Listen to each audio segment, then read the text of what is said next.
नमस्कार, आप देख रहे हैं कर्पूरी ज्योति लाइव में। बिहार में जातीय जनगणना के आधार पर जो आरक्षण दिया गया था उसे पटना हाई कोर्ट ने निरस्त कर दिया है। इस पर आप क्या कहेंगे?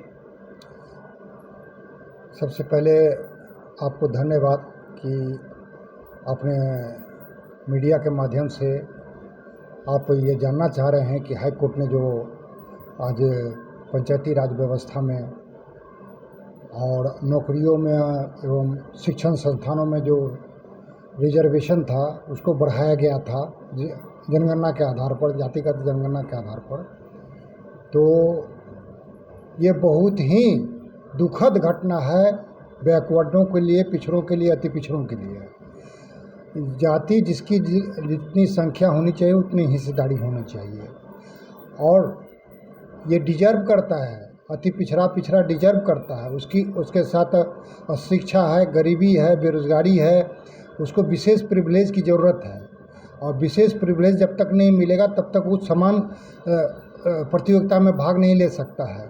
इसीलिए विशेष अवसर उसको चाहिए और विशेष अवसर के लिए उसको विशेष प्रावधान की ज़रूरत है। उसी के तहत विशेष प्रावधान के तहत ये काम किया गया था कि उसका आरक्षण बढ़ा दिया गया था जनसंख्या अनुपात में। लेकिन दुख की बात यह है कि आज पटना उच्च न्यायालय ने उसको खारिज कर दिया है। ये अब हम लोगों को न्यायालय पर से विश्वास उठते जा रहा है। न्याय की अब गुंजाइश वहाँ नहीं दिख पा रही है। जो न्याय मिलनी चाहिए गरीबों को, वंचितों को, शोषितों को, जो वर्षों से हक अधिकार छीना गया है उसको बराबरी लाने के लिए, न्याय लाने के लिए ये नहीं, कोर्ट नहीं सोच पा रही है। सिर्फ कानूनी और अधिक मतलब सोचती है, वो अपना कानून के आधार पर ही काम कर रही है। जो समाज की वास्तविकता है उस पर काम नहीं कर रही है। तो मैं आग्रह करूँगा कि वास्तविकता को देखिए। देश की अभी की जो परिस्थिति है, न्यायाधीश महोदय, थोड़ा उसको भी देखिए। और आप तो इस समाज के अंग हैं, आप तो जानते हैं कि कौन कितना है, किसकी ज़रूरत है, कौन किसकी कितना आवश्यकता है, किसको कब क्या सहायता होना चाहिए ताकि वो बराबरी लेवल पर आ सके, अपना हक अधिकार पा सके। तो आपको तो होना चाहिए हृदय, लेकिन आप कानून से बंधे हैं। लेकिन कानून किसके लिए बनता है? जनता के लिए ही बनता है।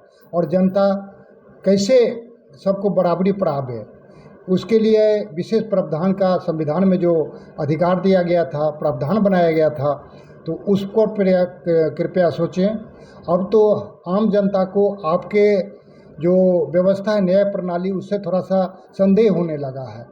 जो कोलिजियम व्यवस्था के तहत बिना प्रतियोगिता परीक्षा के हाई कोर्ट और सुप्रीम कोर्ट में आ जाते हैं, तो अब उस पर सवाल उठने रहा है।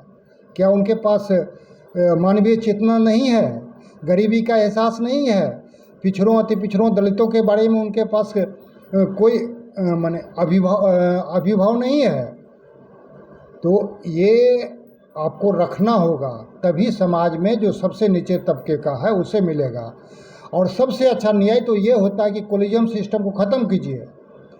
किसी भी जात, किसी भी धर्म का रहे, प्रतियोगिता परीक्षा आयोजित कीजिए ऑल इंडिया लेवल पर, और उसमें जो चुन कर जाए उसको ही हाई कोर्ट और सुप्रीम कोर्ट में जज बनाइए।